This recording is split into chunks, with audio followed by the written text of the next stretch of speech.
He suddenly realized that the person he'd been chatting with online was actually his long-dead father. But you already died. What are you talking about? The Buxton fire. At first, when he learned that the stranger lived in the same district and on the same street, he thought it was just a coincidence, until he heard the childhood nickname his father used to call him. Hey, little chief. You all right? What'd you just say? I said sorry about that. My kid just came in. You call your son Little Chief? That instantly sparked a bold suspicion in John's mind, so he decided to ask the other person's name. Frank Sullivan.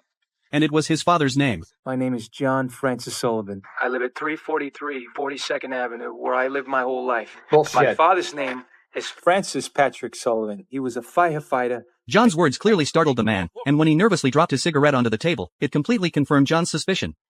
Bitch. What's going on? Nothing's going on. Oh my God. You burnt the desk. I can see it.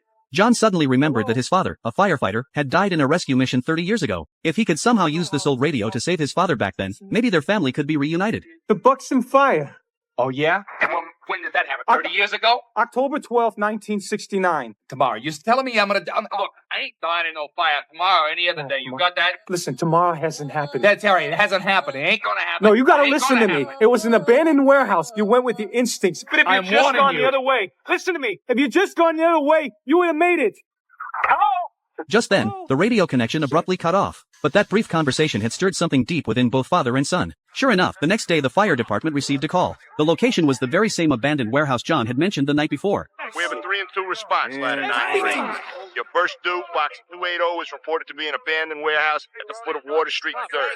Frank couldn't help but worry whether he was truly destined to die in that fire. His face was full of unease on the way to the scene. After a brief inspection at the scene, everyone was just starting to feel relieved that no one had been hurt when... Shit, let's brought us inside. They heard from a woman that her sister was still trapped inside the building. At that moment, Frank noticed the word Vastone written on the wall. The Buxton fire. But he still chose to rush into the burning building to save her. Soon, he found the unconscious girl, but just as he was about to use the ladder to evacuate. Hang on! What the hell is going on? Frank, the ladder stands! The ladder jammed! Frank, you gotta find another way out!